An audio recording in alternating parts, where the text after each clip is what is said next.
Allô, allô Michael? Ouais, salut, tu m'entends bien là? Tu m'entends bien? Allô Fabrice? Salut Rudy, ça va? Ça va. Bon alors bienvenue pour ce nouveau podcast consacré à Michael Gundil encore une fois. Donc encore une fois pas mal de questions. Donc on va commencer. Donc la dernière fois qu'on avait fait le podcast, il devait y avoir le salon de Paris. Donc un petit résumé rapide du salon de Paris. Qu'est-ce que t'en as pensé Michael pour cette année 2011 de ce salon? Moi j'aime bien de toute façon. Mais par contre, c'est vrai qu'il était beaucoup plus petit que les autres années, quoi. C'est un peu l'année de la crise. On se rendait pas compte parce que avant il y avait deux halls. Et cette année, en fait, il y en avait qu'un réellement. L'autre il était vide. Donc ils avaient mis tout ce qui était vêtements pour les femmes, fitness, etc. dans le hall muscu. Et le hall muscu faisait la même taille que les autres années, donc beaucoup moins d'exposants. Ils avaient quand même mis un truc TRX dans le hall fitness. Ouais, non mais c'était bidon, ça. C'était un truc pour s'entraîner, c'est tout. C'était Ouais. pas, il y avait personne qui vendait comme l'année dernière, quoi. Ah non, c'est bon. Ouais, ouais. Fabrice? Fabrice? Il parle avec un tuba dans la bouche. Non, on l'entend plus. Il est mort. Il est mort. Ouais, mais moi le salon, j'ai trouvé plus petit que d'habitude. Bah, il était plus petit, ouais, c'est pas, il était Plus plus petit petit, et même moins de monde, comme on a été le samedi après-midi. ouais, enfin, le monde, ça je me rends pas compte, mais ce qu'il y a, il y avait quand même le salon en Angleterre en parallèle. C'est vrai, c'était le British Grand Prix, non, qu'il y avait en même temps, Ouais. non? Il y avait ça, plus le salon, ils organisent maintenant un salon à Londres. L'année prochaine, je pense que j'irai. De toute manière, de la vie, il sera intenable l'année prochaine. Pourquoi? À cause parce qu'ils étaient là pour il s'est aperçu qu'ils étaient là aussi pour tu sais, la barre fixe. Ah, ils sont aussi à Londres. Ouais, il a regardé sur le site internet et ils sont aussi à Londres. Ça veut dire qu'il est plus fort que les Anglais aussi, mais il veut aller faire une performance à Londres. Comme il Ouais, va. bah, parce que j'ai vu, là, justement, il a fait une vidéo au FIBO, c'est ça? Ouais, enfin, on en a fait deux. Le premier jour, on est tombé sur le truc par hasard. Donc déjà, il a battu tout le monde là, mais c'est vrai qu'on était crevés. On a conduit toute la nuit. Après, on a fait le salon toute la journée. On n'a pas vraiment mangé. Puis, ouais, il a fait la barre fixe comme ça. Donc il a dit le lendemain, je reviens, je mange, je dors. Et puis il en a fait au moins 10 de plus. Ah non, j'ai Mais vu ça. Donc ouais, bah, pour en revenir au salon de Paris, il y avait pas beaucoup de pros non plus. On a vu quoi? On avait vu Martinez. ben non, parce que les mecs, ils étaient à Londres aussi. Comme d'habitude, ils s'arrangent pour organiser le salon de Paris quand il faut pas, quoi. Ouais. Non, mais c'est pas trop que Londres tombe au même moment. J'espère que l'année prochaine, ça va pas se chevaucher. Parce que de toute manière, je vais à Londres. Là, il va être intenable. Juste pour gagner le concours de traction. Ouais, bah là, il veut aller pour l'Arnold, il veut aller en Espagne. Alors, c'est pas mieux. Co- Il peut y co- aller en bagnole en plus. Pour l'Arnold, il va aller en Espagne. Ouais. Comment ça? Bah, c'est septembre, octobre, début octobre pour l'Arnold Classic, il veut aller. Putain, alors 1600 kilomètres. En plus il veut passer par chez Thierry, ça rajoute, je sais plus combien ça rajoute, 1700 kilomètres il veut faire en bagnole. J'ai pas compris. L'Arnold classique est en Espagne? Bah, t'es au courant de quoi toi? Ah, de rien, c'est pour ça qu'on fait ce podcast. Ah bon? Ah non mais ils font l'Arnold Classic Europe en Espagne une semaine ou quelque chose comme ça pour Olympia. Ah ok, bah je savais pas, j'avais pas suivi, pour ça je comprenais pas. À Madrid. Et donc pareil, ils font un salon et compagnie. Ouais, bah normalement ouais c'est le festival, le même festival que Arnold.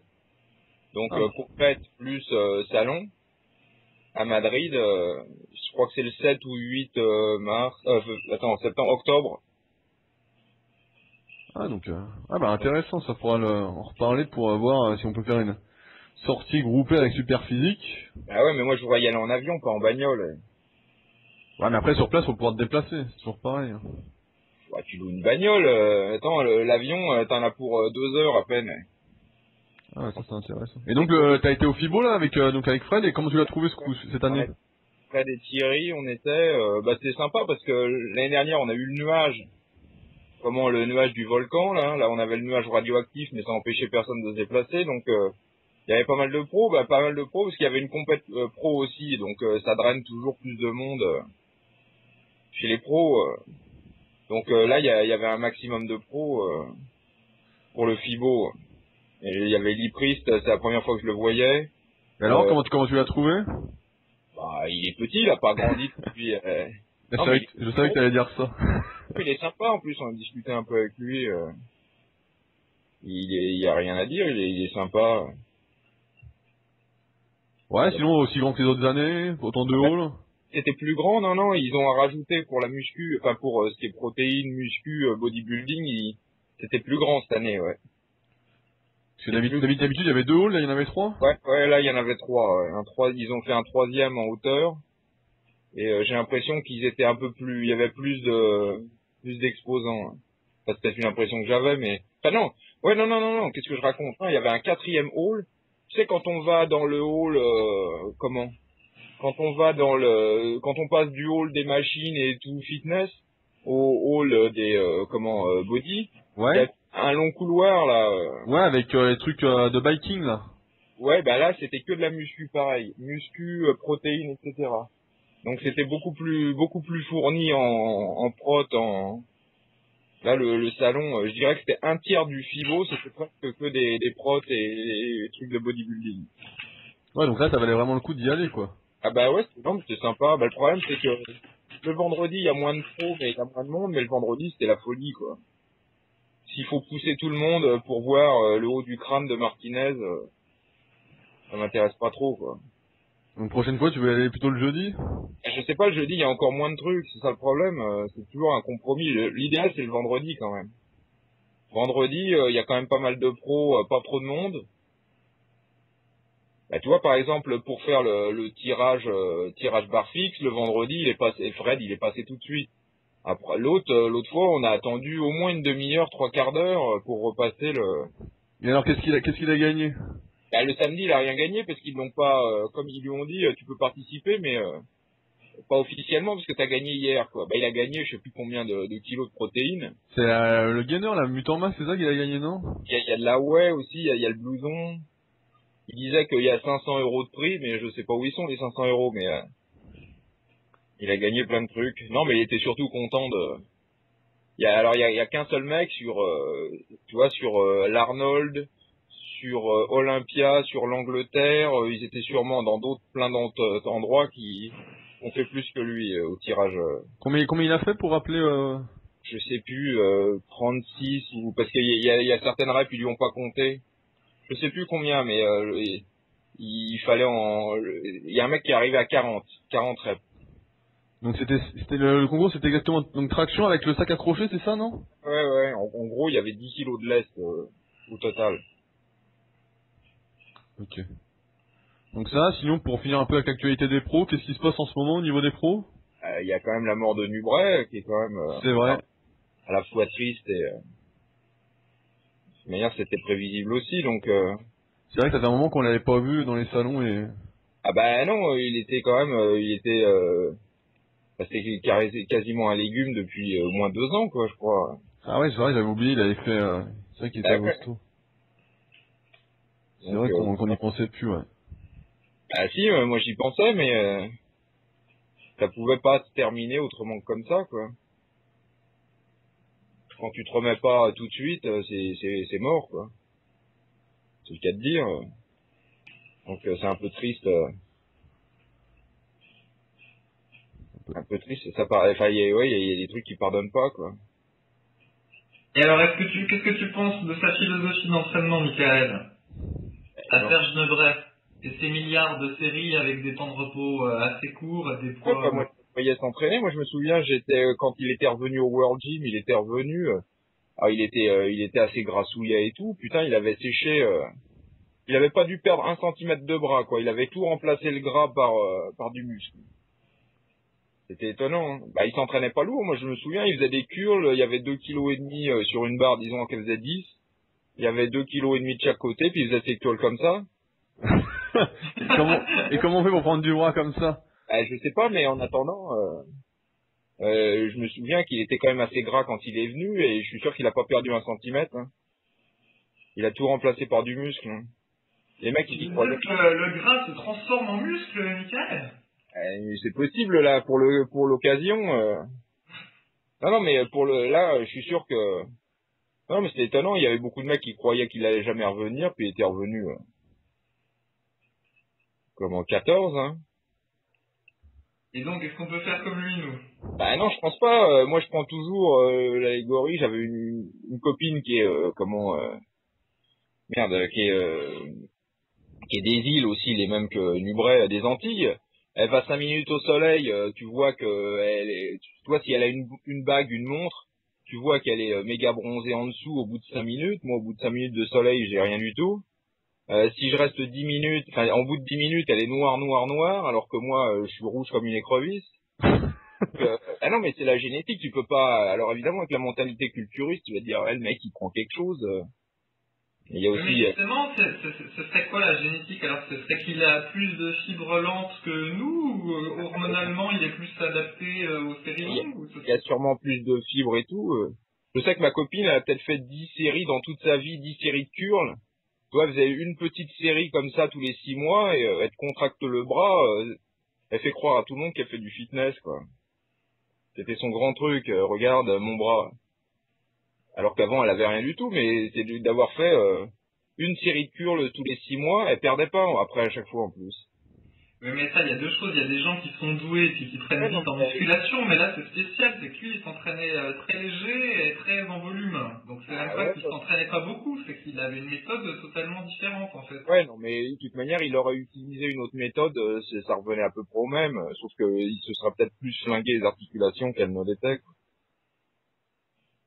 Mais c'est tout. Sinon, après, qu'il utilise une méthode ou une autre, je suis pas sûr que c'est changé grand chose. Mais c'est vrai que j'avais connu un mec comme ça, pareil, je sais plus où il est, du Cameroun ou je sais pas quoi. Le mec, il faisait beaucoup de séries sans trop forcer. Puis une fois, on s'était entraîné avec lui, on l'avait tué à l'entraînement. Mais j'ai pas l'impression qu'il gagne. Tu vois, il y en a qui gagnent pas à aller vraiment à fond dans chaque série, quoi. Mieux vaut faire du volume sans trop forcer. Après, ça dépend de chacun de ses prédispositions. Donc, c'était l'antithèse de Dorian Yates, alors, Serge Nebret. Lui, Dorian Yates, il était fait pour faire pas beaucoup et fort. Je suis pas sûr que Dorian Yates était fait pour faire pas beaucoup, mais pareil, peut-être qu'il aurait fait plus. Après, c'est ta mentalité qui joue plus que le muscle, parce que tu fais ce que tu aimes. Si le mec il aime s'entraîner en quelques secondes comme ça et puis terminer ou. Mais après, je suis pas sûr que le muscle, lui, il réponde pas. Si au bout d'un moment, il réponde pas non plus à quel que soit l'entraînement. Quand il est là pour répondre, le muscle, je suis pas sûr qu'il y ait une méthode qui soit. Qu'est-ce que ça veut dire ça? Il est là pour répondre. Ah non, mais quand le muscle, il y a des prédispositions génétiques du muscle, quand tu l'entraînes, il va répondre, quoi. Après, c'est ton mental.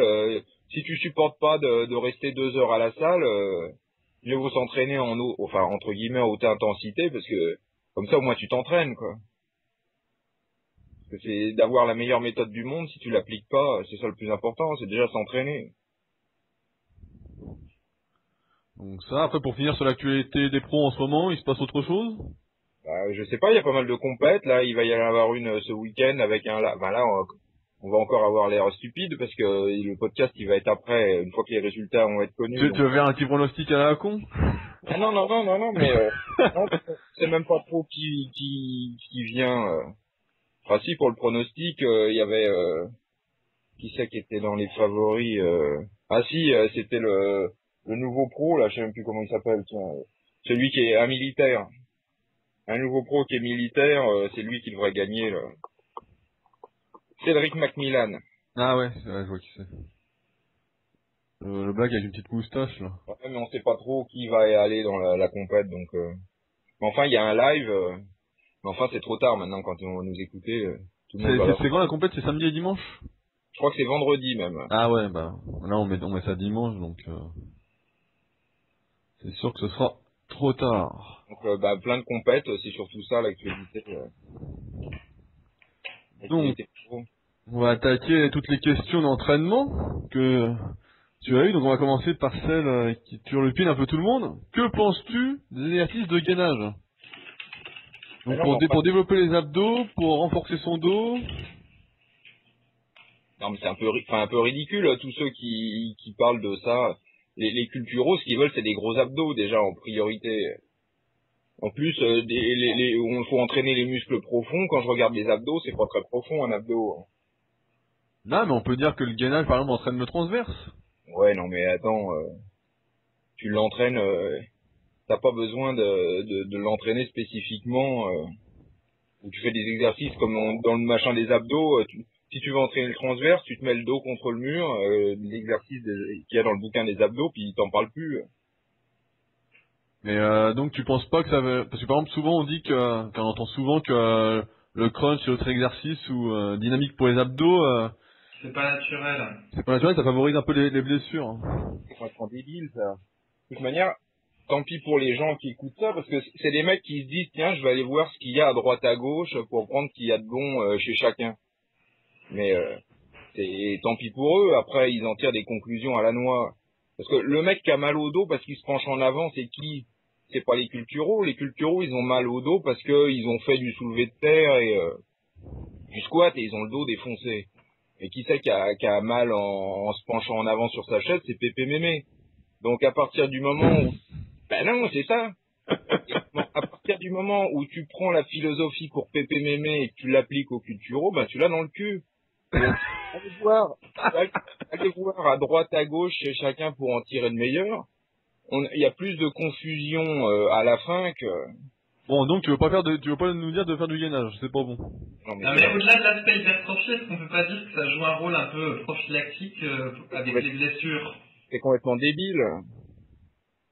Tu penses que de se gainer, par exemple, quand tu fais du hack squat, de gainer ton dos là-dessus, ça suffit pour travailler ce gainage?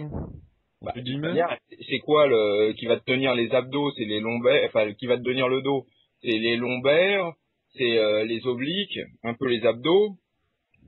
C'est le fait que tu bloques ta respiration, que tu mettes ta ceinture, c'est des trucs comme ça. C'est pas d'avoir un peu de transverse qui va te sauver la vie. Hein. Non, c'est vraiment n'importe quoi. C'est des trucs, c'est vraiment des trucs pour pépé mémé, quoi. Alors les mecs, ils essaient d'appliquer ça aux culturistes. Et puis après, ils comprennent plus, quoi.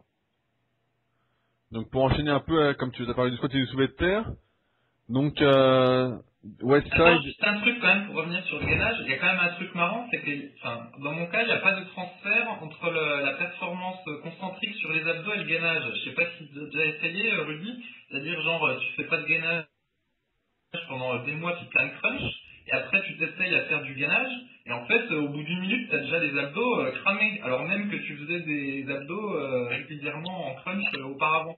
Tu vois ce que je veux dire, Michael? Ouais, mais ça n'a rien à voir, c'est normal. C'est un travail isométrique, c'est ça. Là, c'est que tu restes contracté pendant une minute, alors que le crunch, tu restes pas contracté. Tiens, tu restes pas, y a pas de phase de relâchement dans le gainage, quoi. Le mec qui fait parce que toi t'es surpris de ça, mais le mec qui ferait le contraire, qui fait que du gainage, bah au crunch il serait nul. Ouais, d'accord, mais justement, alors, le fait qu'il n'y ait pas de transfert dans ces deux performances, est-ce que ça veut pas dire justement qu'il faut travailler ces deux capacités de façon spécifique alors? Parce que s'il n'y avait pas besoin de faire du gainage, ça voudrait dire qu'en gros le crunch se transférerait sur le gainage, mais le fait qu'il ne se transfère pas, est-ce que ça montre pas que justement qu'on a un point faible après en isométrique si on ne travaille pas le gainage? Quel est l'intérêt de travailler ce soi-disant gainage? À part de dire, regardez, j'ai plus ou moins répondu. je suis tout gainé de partout. Moi j'aurais pensé que ça aidait à maintenir une bonne position au squat ou à d'autres exercices peut-être. D'après moi, c'est trop léger pour la pression que tu vas mettre dessus. Bon bah d'accord. Donc pour enchaîner avec donc squat et soulevé de terre, donc t'as je ne sais plus qui sur le forum qui te demande ton avis donc sur le Westside, il y a un article qui est apparu sur Elite FTS qui dit que il ne faut pas splitter son entraînement avant d'avoir fait 2 fois son poids de corps au squat et au soulevé de terre. Et donc la question c'est quel niveau de force considères-tu comme n'étant plus débutant? Est-ce que par exemple faire 2 fois son poids de corps au squat on est plus débutant? Ouais, non, mais pareil, là, on confond deux trucs, le powerlifting et le bodybuilding. Hein. Moi, ma spécialité, c'est le bodybuilding. Alors, on essaye d'avoir des conseils de bodybuilding qu'on applique au powerlifting, ça peut pas marcher. Ouais, bah ça, je pense que c'est bien de le dire Ça parce que paraît beaucoup, quand même, deux fois. Si le mec, il fait 100 kilos, faudrait qu'il attende de faire 200 au squat. Et surtout, Attends. si le mec il fait 2 mètres, à mon avis, il sera bousillé avant d'atteindre les 200 au squat. donc comment tu juges le niveau débutant, intermédiaire, confirmé entre guillemets, Michael? Ça veut rien dire du tout. C'est pareil, le mec, imagine un mec qui fait... ou sinon, tu prends un mec qui fait 100 kilos au développé couché et un autre qui fait 200. Qui c'est le plus fort des deux?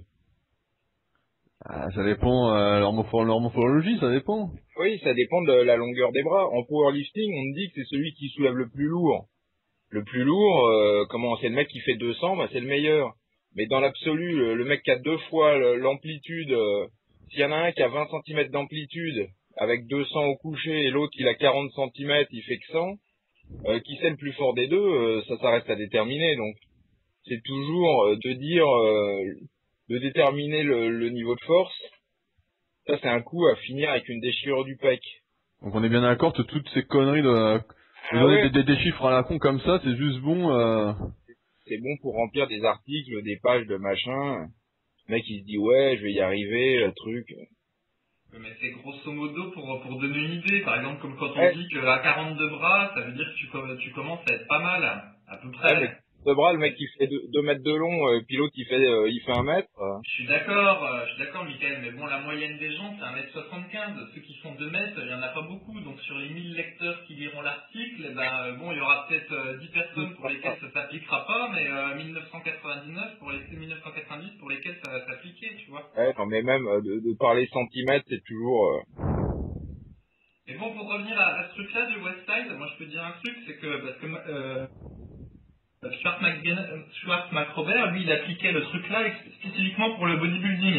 Lui disait que ça servait à rien de faire des exercices d'isolation tant qu'on n'avait pas atteint le 300, 400, 500. Donc c'était 300 pounds au développé couché, 400 au squat et 500 au soulevé de terre. Donc ça faisait 130 kg, 180 et 220.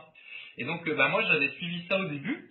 Et donc je faisais très très peu d'exercices d'isolation et je me concentrais sur le squat et le développé couché. Et donc bah, Rudy peut bien attester ce qui s'est passé. En fait, comme j'ai les membres longs et que bah, au développé couché, moi je prends rien dans les triceps mais tout dans les épaules. Et pareil, enfin même si je fais des tractions, je prends rien dans les biceps, etc. Et ma moralité, quoi, au bout de quelques années, même si ma force avait augmenté au squat et au couché, quoi, j'avais pas de bras du tout. Alors qu'effectivement, un mec qui était petit, lui, il aurait juste fait du coucher, du squat, etc. Puis il aurait suivi la philosophie Macrobert, il aurait réussi à progresser à peu près partout. Mais moi, bah, je me suis retrouvé tout déséquilibré Ouais, puis et à appliquer son conseil à la con. Comment avec mal au dos aussi, non? Et avec un peu mal au dos à faire du full squat, ouais. Ah ouais, ouais, c'est de toute façon. Et donc là, le truc full split, ça me fait un peu penser à ça, quoi. C'est un peu pareil. Je voudrais pas prêcher pour ma paroisse, mais moi ça fait presque 30 ans que je fais de la muscu. J'ai eu des prix et des reconnaissances dans la profession quand même. De Lavier, je crois qu'on peut pas nier que ce soit le meilleur en anatomie morphologie. Donc nous deux mis ensemble, on est quand même bien meilleurs que les autres. Et donc ceux qui veulent aller chercher des renseignements ailleurs, bah tant pis pour eux. Non, je sens que t'es énervé ce soir. Honnêtement, je m'en fous complètement que le mec il fasse de la chaise, des trucs. Mais il faut pas qu'il vienne se plaindre que ça marche pas, quoi. C'est Donc, tout ce que je dis. question suivante. Donc, tu recommandes souvent d'alterner les exercices à chaque séance, par exemple? Ah ben non.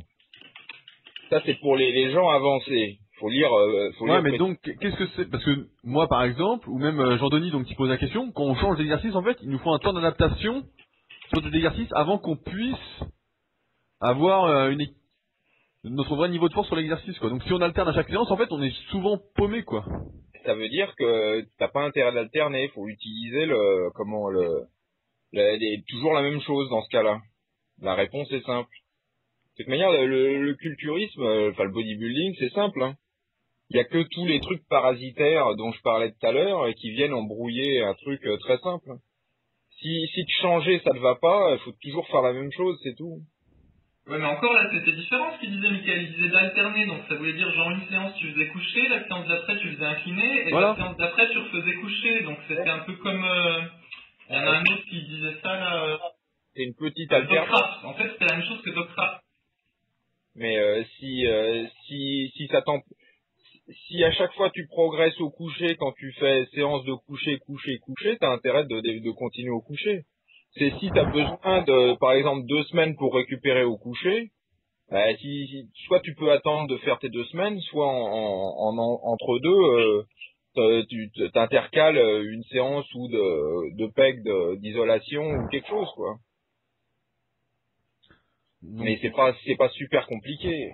donc pour continuer sur l'alternance, dans la méthode de la V2, donc c'est Patrick qui dit ça, qui dit que dans un des programmes, tu dis d'alterner un exercice biceps, alors je fais toutes mes séries de curl incliné, et ensuite je fais toutes mes séries d'extension nuque par exemple, et après je refais encore un exercice biceps, puis un autre triceps, et dans un autre programme, tu dis par exemple de faire par exemple les 2 exercices biceps, de les faire, et ensuite, une fois que tu as fini les biceps, seulement de faire les triceps.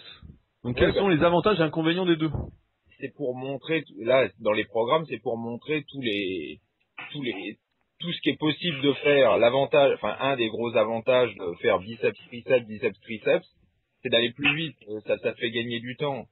De faire toute ta série biceps après toute ta série triceps, l'avantage, et puis de repasser au biceps, l'avantage, c'est que ça prend un bon temps. Comme ça, tu as un meilleur temps de repos pour les biceps pendant que tu fais les triceps.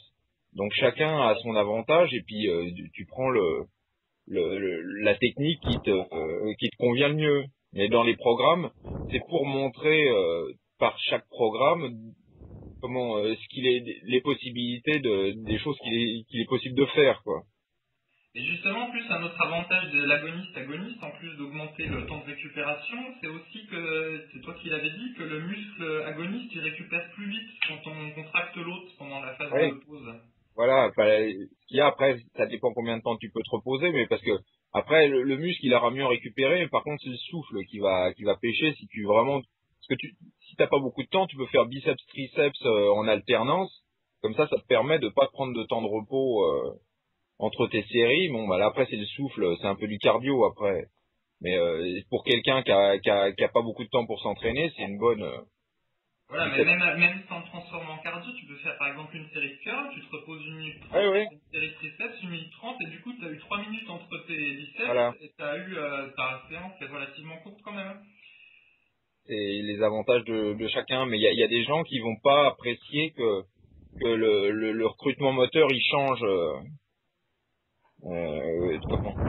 Ils vont perdre en efficacité de faire un mouvement parasite entre 2 séries de biceps, par exemple. Et c'est Rudy aussi, il disait que par exemple, quand il faisait développé couché alterné avec traction, en fait, il avait le long du triceps qui se contractait à la fois pendant les tractions et à la fois pendant le couché. Ah ouais, là c'est nickel. Ouais, non mais ça c'est super. Ça marche bien pour biceps triceps, mais c'est vrai que pour le torse, c'est plus dur. Si, ça pourrait marcher si tu fais du rowing et puis à la rigueur tu peux même faire un exercice de pec qui est tu fais du câble ou des choses comme ça, mais c'est vrai que pour le triceps, enfin la longue portion du triceps va travailler dans les 2 mouvements. Mais si ça te gêne pour du tirage barre fixe, tu fais du rowing avec les bras le plus possible le long du corps. Comme ça, il travaille un peu moins le triceps. Donc pour enchaîner encore, il y a quelqu'un qui nous demande ton avis des séries longues et légères pour sécher. Est-ce que tu penses qu'il faut faire des séries longues et très légères pour sécher? L'avantage des séries longues et légères dans l'absolu, c'est que t'as pas besoin de beaucoup de temps pour récupérer. Donc au lieu de faire des heures et des heures de cardio qui vont du genre du vélo qui vont te flinguer les cuisses et te faire mal aux genoux, bah tu peux faire par exemple des séries d'abdos. La dépense calorique aura été la même, mais t'auras pas été sur ton vélo comme un imbécile. Ça te permettra de pas perdre de tes cuisses. Donc comme ça on peut faire de la série légère En plus, le gras tend à être mobilisé sur le muscle qui gigote. Donc, si tu fais toutes tes séries en abdos plutôt que faire du vélo, tu perdras un peu plus sur le ventre. Ouais, mais là, c'était plus dans l'optique, je remplace mes séries lourdes par que du léger et du long, quoi. Ouais, on remplace pas, c'est de l'ajout à la place du... Enfin, si, tu remplaces ton cardio par les séries longues. Et donc, si je veux sécher, donc si je prends la philosophie du mec, je garde mes séries lourdes quand même et je fais mon léger, en fait, pour faire du cardio. Voilà, ouais, en gros... Parce que si je remplace le lourd par du léger et long, qu'est-ce qui se passe alors? Ah non, ce qui se passe, là, que le muscle, il va se barrer. Même si tu travailles en synergie avec des chaises. Je sais pas, hein. Faut travailler avec plusieurs, alors. Mais ça, la réplique de merde.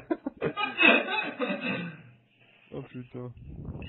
Donc ouais, donc quand on sèche, faut bien dire, faut garder son entraînement pratiquement tel quel, quoi. Si on commence à s'amuser à faire que du léger et du long, Non, mais par contre, ça t'ajoute parce que c'est pas pour la récupération, c'est pas très très difficile. Enfin, pour le système nerveux, c'est plus facile de récupérer de ça que. Je suis quand même sceptique sur la dépense calorique induite par des séries longues de crunch par rapport à aller courir ou faire du vélo. T'as qu'à faire des séries de 100, 200, 300. Bah, une fois, tu vois, il y avait un adepte de la méthode Nubray où j'étais en train de faire des abdos, et puis il me dit, ouais, tiens, tu fais des abdos avec moi. Alors, on faisait des espèces de crunch avec les mains tendues en avant pour aider. Ah, je lui dis, mais on fait combien de reps? Ah bon, on en fait 700 ou 1000. Bah, t'as qu'à essayer de faire 1000 crunch. bah tu te fais chier. Et tu te fais 1000, essaie de faire 1000 crunch comme ça non-stop, tu vas voir. Tu vas voir si ta dépense calorique, ce qu'elle en pense. En vélo, ce qui dépense les calories quand tu fais du vélo, c'est quoi? Je vous le pose la question. Bah, c'est le travail musculaire des cuisses. Non, moi je dirais c'est le cœur qui monte un peu dans les tours. Hein. Bon, bah vous avez rien compris, c'est juste le gâchis de chaleur. La contraction musculaire, elle est assez économe en calories. C'est un peu comme le moteur d'une voiture. Comment une voiture, elle nous fait avancer, mais le moteur il chauffe aussi. Et toute la chaleur du moteur ou d'une ampoule, par exemple, si on la prend, une ampoule, ça chauffe beaucoup. Enfin, les anciennes ampoules, maintenant, je crois qu'elles chauffent moins. Et justement, c'est pour ça qu'elles sont plus économiques, c'est qu'il y a une grosse perte. La grosse perte d'énergie, c'est par la chaleur. Et quand on fait du cardio, c'est pas le mouvement qui fait tellement brûler des calories, c'est que de faire fonctionner les muscles, il y a une grosse perte d'énergie sous forme de chaleur. Donc il faut retrouver cette perte de chaleur en faisant des crunchs. Et aller au sauna alors? Ah non, parce que l'énergie, enfin la chaleur, elle vient de l'extérieur. Ce serait comme de mettre un kawaii, ton énergie, enfin ta chaleur corporelle, elle monterait, mais ce serait artificiel. Donc on va faire des abdos pour sécher. Ouais, 100 mètres de kawaii. Ouais. Ah bah après, tu peux mettre un kawaii si tu veux pour transpirer plus. Donc pour enchaîner encore, c'est une des dernières questions d'entraînement. Donc l'importance des courbatures dans le muscle, donc on a souvent parlé, mais là c'était pour... tu sais, des fois t'as des mecs en fait qui ont beaucoup de courbatures au pec, et qui malheureusement ne prennent pas de pec, mais prennent justement des muscles qui n'ont pas de courbature comme les triceps sous les épaules. Par Ouais, exemple, les courbatures, c'est souvent dû au fait que le mec qui descend trop loin sa barre, et puis il s'arrache lentement la jonction du tendon muscle au niveau de l'épaule. C'est ça qui lui donne ces courbatures. C'est peu probable que ce soit des courbatures qui soient bien localisées. Oui, moi j'ai le cas, je les ai, les courbatures, elles sont juste entre le deltoïde antérieur et le pectoral, et quand je fais du toucher, j'ai des courbatures comme ça pendant au moins 5 jours. Ah ouais, mais au centre du pec, j'ai que dalle, hein, y a rien du tout. T'as juste à arracher un peu le tendon, c'est tout. C'est pour ça que j'en fais plus. Ah non, mais tu pourrais descendre moins bas. Mais descendre moins bas, c'est chiant. Ah bah, psychologique. Je fais à 4 terres maintenant. Psychologiquement, on se dit, ah là là, je fais pas le mouvement complet, etc. Mais c'est complètement débile de faire le mouvement complet. Et puis c'est aussi que des fois c'est pas facile, comment dire. Si tu fais pas le mouvement complet, t'es pas sûr à chaque fois de le faire à la même amplitude de séance en séance. Soit tu mets un truc sur la barre, soit tu te mets une serviette sur les pecs. Ouais, une grosse serviette alors. Ouais, non, mais une grosse serviette que tu replies, ou sinon, tu sais, tu mets les mousses, là, qui font, qui isolent les tuyaux. T'en mets 2 mousses sur toi, et comme ça, tu descends tout le temps pareil, ou les mecs, ils mettent, alors les powerlifters, soit ils utilisent un annuaire, ce qui est mieux, soit ils utilisent des planches. Ouais, j'ai vu, mais la planche, faut que t'aies un gugus qui vienne te la tenir, sinon ça tient pas, ça tombe. Ah ouais. Non, mais c'est pour ça que Delavier, il avait pensé à un truc avec du velcro. Là, tu t'accroches, tu te mets une combinaison avec du velcro sur lequel tu mets ton annuaire. L'annuaire, c'est quand même mieux que la planche parce que elle amortit un peu le choc, alors que la planche, tu prends tout dans la cage. Mais donc, pour répondre à la question, est-ce que ce serait possible d'avoir un muscle qui grossit sans qu'il ait jamais de courbature? Bah, le problème des courbatures, c'est qu'on les sent pas toujours. Hein. Je sais pas si j'avais raconté une fois ici, j'avais fait les dorsaux. Après, je vais me coucher. Je me réveille quelques heures plus tard. J'avais des courbatures de folie dans le dos. Alors je me dis, oh là, ça va être une semaine pour une semaine pour que ça se barre, ce truc-là. Je me rendors quelques heures, je me réveille, plus rien. Et en travaillant avec l'électrostimulation, on s'aperçoit aussi que en envoyant un petit courant dans le muscle, t'as l'impression qu'il n'est pas courbaturé, mais en envoyant un peu d'électricité dedans, t'aperçois que le muscle est très courbaturé, mais tu le sens pas. Donc le problème de la courbature, c'est qu'elle est pas facile à déceler. Donc sinon tu te fais masser. Quelqu'un qui te masse, par exemple, quelqu'un qui te masse fortement l'infra-épineux, tu vas voir, la plupart des gens ils vont avoir mal. Alors qu'ils sentent rien comme ça. Donc pour continuer, donc Delavier, récemment tu as mis une vidéo de Delavier où il parle des pathologies d'épaule. Et donc t'as Rémi qui demande quels sont les muscles impliqués lors du syndrome de l'accrochage. Il faudra lui demander à lui là. C'est Fabrice ça? De quoi? Qui appuie sur le clavier. On entend un clavier qui... Ah oui, je note le résumé, je savais pas que vous entendiez. On entend que ça même. Oh le boulet. Je note le résumé des questions. Mais c'est bon, j'ai terminé. En fait, la réponse qu'il donnait, c'était de travailler, je crois que c'est le subscapulaire, ou pas le muscle qui est devant, oui, le subscapulaire, ouais, c'est ça. C'était de travailler le subscapulaire en faisant donc la résistance, elle vient de derrière, un câble, un câble qui est monté à 3/4 de sa hauteur. On tourne le dos au câble. On a le bras levé au niveau de l'épaule, mais plié à 90 degrés, et on penche en avant. Enfin, faut regarder la vidéo, il montre, mais au moment où il explique, c'est la résistance vient de l'arrière pour travailler le subscapulaire. Sinon, on peut faire le mouvement de l'autostoppeur, mais à l'envers. C'est-à-dire que au lieu d'envoyer que la résistance elle soit sur le côté opposé ou du mouvement, elle est du même côté, et tu ramènes le point vers toi. Donc c'est moi ce que j'appelle des mouvements aussi pour travailler Ce que tu faisais un peu pour le grand rond. Voilà, le grand rond, je cherchais. Parce que là, on le fait avec le coup de collet en fait au corps. Voilà. Pour travailler le subscap. Ouais. Okay. Après, faut demander précisément à Delavier pour les précisions techniques, ce sera lui qui va les donner. Donc il y a Archimède qui te demande de l'influence de l'âge sur l'entraînement. De l'âge, bah elle est pas bonne, hein. Passé 25 ans. 25 ans, tu commences à te décliner, ça y est? 5-30 ans, bah Palumbo, il dit toujours que pour les culturaux qui font de la compétition, c'est à peu près vers 30 et quelques années qui sont au mieux. Donc ça veut dire qu'après tu commences à décliner, quoi, à 35 ans.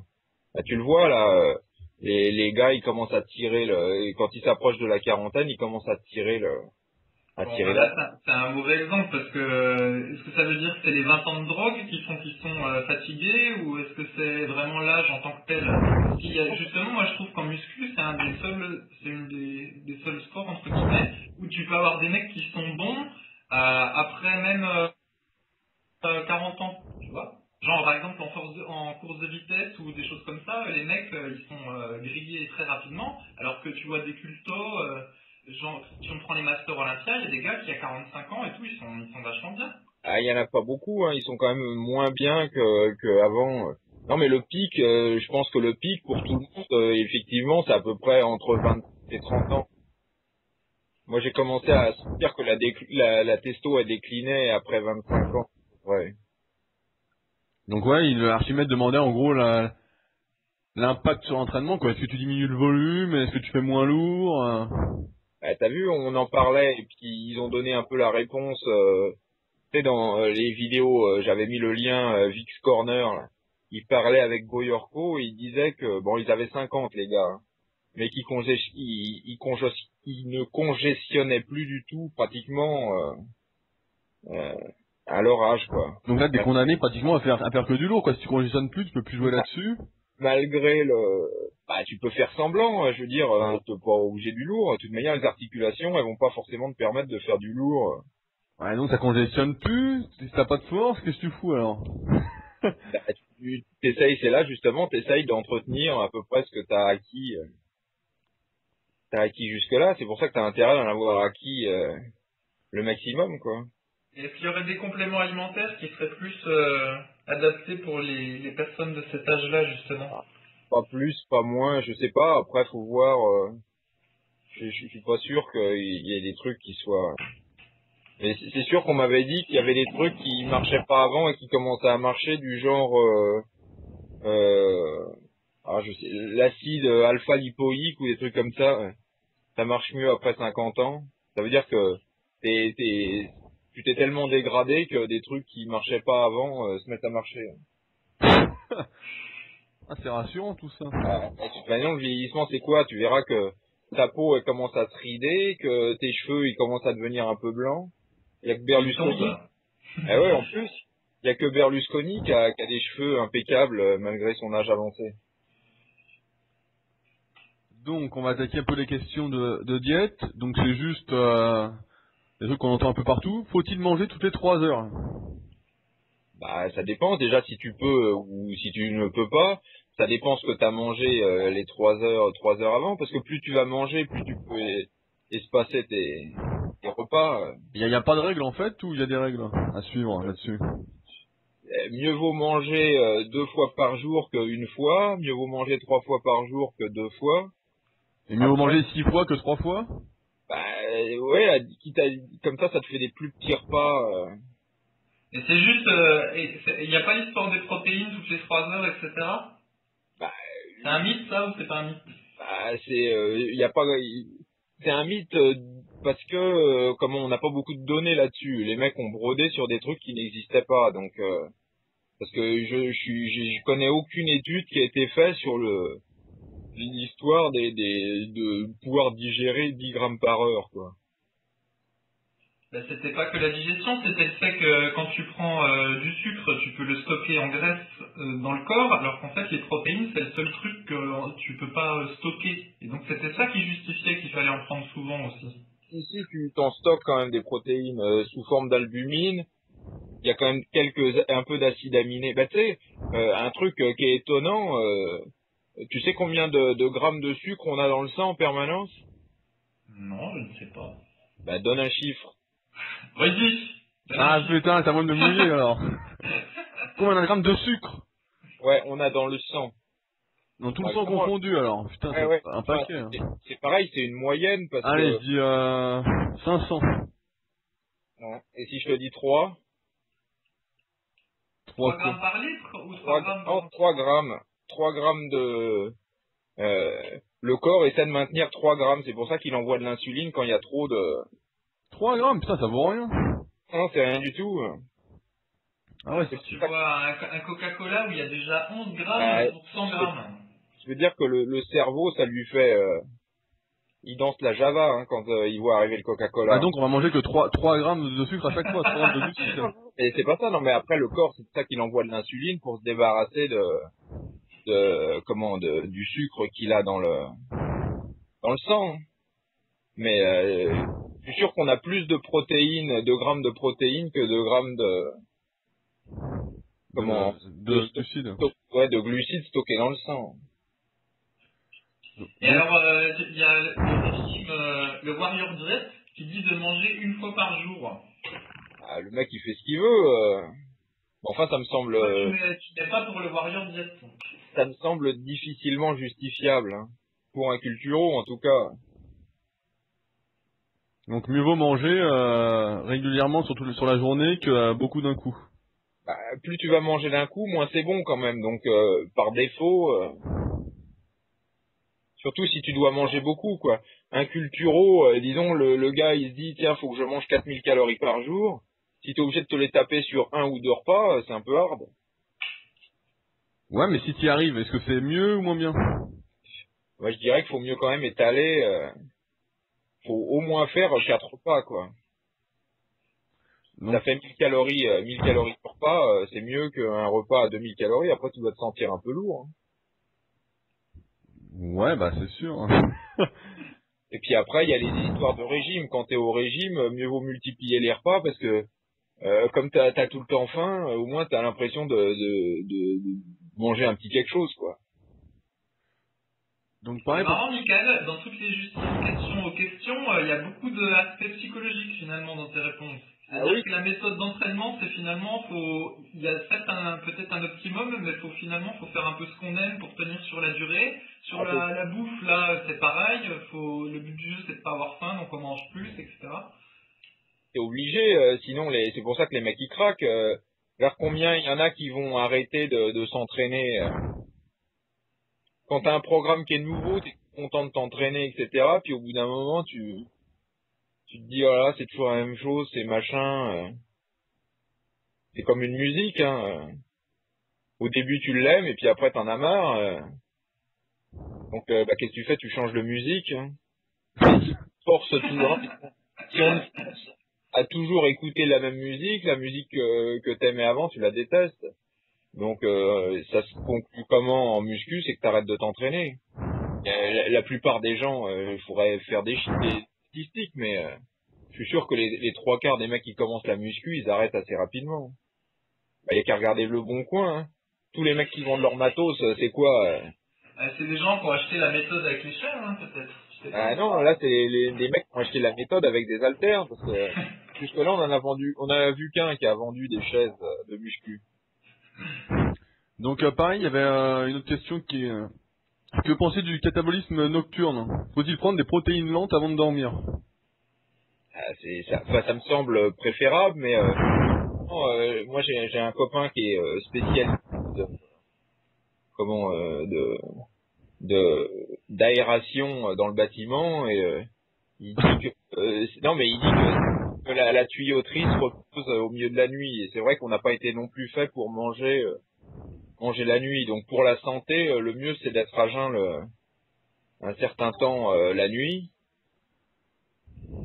Et pour le bodybuilding, le mec qui essaye c'est surtout le mec qui essaye de gagner du muscle, quoi. Parce que mieux vaut manger avant de dormir, quoi. Bah, non, mais le problème c'est que le gars qui essaye de se taper, 200-300 grammes de protéines, s'il peut rajouter 1 ou 2 repas la nuit, c'est autant ça de gagner, de facilité de prise de l'aliment. Je sais pas si je me fais bien comprendre. Ben non, c'est contradictoire avec ce que tu viens de dire, qu'il fallait pas se réveiller la nuit. Non, de quoi? Non, mais de manger avant de s'endormir ou si le gars il peut rajouter 1 repas la nuit, c'est toujours ça de gagner pour sa prise entre guillemets masse. Donc la réponse est oui. Faut manger des protéines lentes avant de dormir. C'est mieux, surtout si tu essaies de gagner du poids. Par contre, c'est sûr que si tu essaies de maigrir, faut rester le plus longtemps possible sans manger. Ouais, mais t'as plus de chances de sacrifier du muscle. Si tu prends pas t'es au régime et que tu prends rien avant de dormir. De toute manière, si tu veux pas sacrifier du muscle, tu te mets pas au régime. Hein. C'est pas... Ah là, c'est pas très clair. Non, c'est clair que... C'est clair que si tu fais un régime, en fait, tu perds du muscle. C'est ça que la plupart comprennent pas, c'est que quand tu te mets au régime, moi je vois, tu vois, dans le coaching, en fait, c'est que quand tu démarres un régime, tu dis, je veux en perdre le moins possible de muscles. Mais le problème, c'est que t'en perds forcément, et c'est pratiquement indépendant de ta volonté, même si t'as la meilleure diète du monde, qui t'est le plus adaptée, forcément tu lâches du muscle, quoi. Parce que déjà Quoi que que tu fasses. t'as du mal à en prendre en mangeant de trop. Alors faudrait qu'en mangeant moins, en mangeant trop, t'arrives pas à prendre de muscles, et comme par miracle, en mangeant moins, ça viendrait. Ben non. C'est pour ça, tu regardes les pros, déjà, malgré les produits, les machins, la génétique, les mecs, ils perdent beaucoup. Alors il y a qu'en France où les mecs ils savent comment sécher sans perdre de muscles. Puis c'est pour ça on a quasiment pas de pros en France d'ailleurs. Parce ils ont le secret, mais ils ont du mal à l'appliquer visiblement. Mais tu vois, les photos diète dans son bouquin, quelques semaines de régime, pour sécher un tout petit peu, il perd énormément de muscles. Ouais, mais de toute façon, moi, c'est ce que j'ai vu avec le régime, hein, c'est que tout de suite, tu sacrifies beaucoup, et qu'heureusement qu'après tu remanges pour regonfler un peu, parce que sinon... Ouais, mais est-ce que c'est pas aussi, quand tu te mets au régime, tout de suite, tu diminues les glucides, et donc tu fais moins de rétention d'eau, et donc du coup, tes mensurations, elles fondent, mais c'était, je sais pas comment dire, c'était pas forcément du vrai muscle, enfin, tu vois ce que je veux dire? C'est au début, ça. Il y a une perte un peu artificielle, mais à terme, de toute manière, t'as moins de force à l'entraînement, t'as plus de mal à récupérer. Ton système hormonal, il se casse la gueule. Et puis il se met à tourner à l'économie. De toute façon, dès qu'il n'y a plus de calories, le premier poste d'économie qu'il fait, c'est sur l'anabolisme. D'accord. Donc même si tu catabolisais pas, disons que tu renouvelles 1 kilo de muscle par jour, au lieu de renouveler 1 kilo, tu vas renouveler que 500 grammes. Donc, Michael, tu ne crois pas à l'expérience qu'avait fait Arthur Jones sur... tiens, j'ai un trou de mémoire, je sais plus. Casaviator. Sur Casaviator, qui avait réussi en un mois à la fois prendre du muscle et perdre énormément de gras grâce aux machines et à son entraînement à très haute intensité. Si, j'y crois parce que je regarde les photos et il est sec avant, il est gras après, contrairement à ce qu'ils veulent. Les gars, je lisais les photos. Hein, Avant, il est maigre et après, il est énorme. Oui, d'accord, mais il est beaucoup plus gras après qu'avant. Regarde bien. Regarde son tour de taille. Il est beaucoup plus gros. Avant, il pouvait pas perdre de graisse quand il avait quasiment plus rien quand il débutait au début de l'expérience. Il avait quasiment plus de graisse. Si t'en vois, tu me le dis. Il était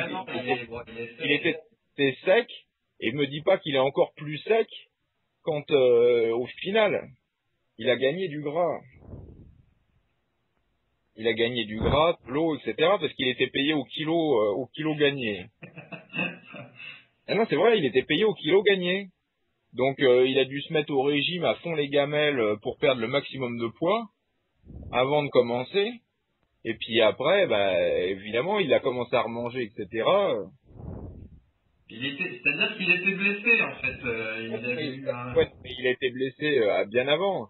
Avant, d'après moi, il s'est mis au régime pour être bien sec, pour cataboliser un maximum. Attends, si toi, je te dis, tiens, par kilo gagné, je te donne 10 000 euros. Qu'est-ce que tu vas faire? Oui, non, mais je sais ce que tu veux dire, mais bon. Ah oui, c'est comme ça que j'ai jamais vu ça. C'est comme ça c'est comme ça que ça s'est passé. Il est plus gras au retour, enfin, je veux dire après qu'avant. Contrairement à ce qu'ils veulent bien nous dire. Bon, je pense que nous avons fait le tour pour aujourd'hui. On était plus rapide que d'habitude. Un miracle. C'est un miracle. Il faut parler d'un truc rigolo maintenant qu'on est trois. C'est quoi ça? Je sais pas, t'as pas une anecdote liée au sexe et au bodybuilding comme tu nous sors à chaque repas? Non, mais l'histoire qui est arrivée, au truc là, l'anniversaire d'une star du X, y avait le mec de Hot Video qui dit à tout le monde, allez, venez faire la photo, venez. Et puis il dit, allez monsieur Lafay, venez là pour la photo. Ah, t'as rencontré J'ai rencontré Olivier Lafay, Michael? Non, j'ai rencontré, il s'appelle pas du tout Olivier. Et comment? Non, c'est un people, c'est un des papes du porno en France. Ah, d'accord. Alors j'aurais préféré rencontrer comme Dorcel, ça aurait été un people encore plus. C'est toujours bien d'avoir des people sur son Facebook. Donc je me suis dit tiens, je vais faire une photo avec Lafay quoi. Ah, bah c'est peut-être pour ça que sur Amazon, quand tu tapes méthode Lafay, tu tombes sur des livres sur la sodomie et tout ça. C'est peut-être lié à ton monsieur Lafay qui fait des livres, Non, qui fait des trucs coquins. Je crois pas. Non mais je savais qu'il la première fois que j'ai vu le truc, tu sais, c'était quand on avait été au salon là ensemble. Tu sais, on avait été au salon. Oui, Ouais. Et là, il y avait un stage sur le site. Non, mais il y avait un stand, Lafay, etc. Je sais pas si tu te souviens. Ouais, moi je me souviens, ouais. Il y avait un gros stand Lafay, c'est là que j'ai... Avec une bannière bleue, avec un peu de jaune ou d'orange. Ouais, je sais plus exactement, j'avais mis la photo. C'est là que j'avais vu que Lafay, c'était un des papes du porno. Alors j'étais surpris quand le mec, il a dit, monsieur Lafay, venez là. Je me suis dit, tiens, je vais faire une photo avec... Ouais, c'est bien j'aime bien avoir des people sur mon Facebook. C'est toujours sympa. Alors il paraît que sur ton Facebook, il y en a qui ont confondu. Ils ont cru que tu avais rencontré l'homme aux deux chaises. Non, ben j'ai jamais dit ça. Hein. Je pensais que les mecs allaient connaître, mais je suis un peu déçu que. Mais c'est vrai que ça aurait été Dorcel, les mecs, je pense qu'ils auraient plus. Alors c'est pour ça qu'après il y avait un ardeur, ils se demandaient mais quel est le rapport entre la faie et la musculation quoi. Ils comprenaient pas le mec. Et ils peuvent pas comprendre que le mec il est tout petit, tout maigre et pas sportif pour un sou quoi.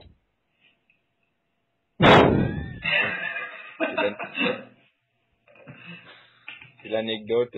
Tu insinues quelque chose? Ben non mais le mec il se demandait pourquoi parce que tout le monde dans le milieu du X, tout le monde connaît la faie. Donc il se demandait vraiment quel était le rapport entre la faie et la muscu quoi. Le mec il peut pas comprendre. Bon. Donc, certains se sont fourvoyés là-dedans. Ce sera donc le mot de la fin pour ce petit podcast. À retrouver donc dimanche. Donc encore merci à toi Michael pour toutes ces réponses aux questions. J'espère que ça va plaire encore une fois. Et donc merci à Fabrice pour toutes ces questions déconnades. Ouais, non, on est soft, on a chauffé au fur et à mesure de mes participations. Ça roule, donc bonne lecture à tous et Bonne à bientôt. Voilà, bonne écoute. Ah, parce que je dis lecture, ça en appuie sur play. Allez, salut! Salut.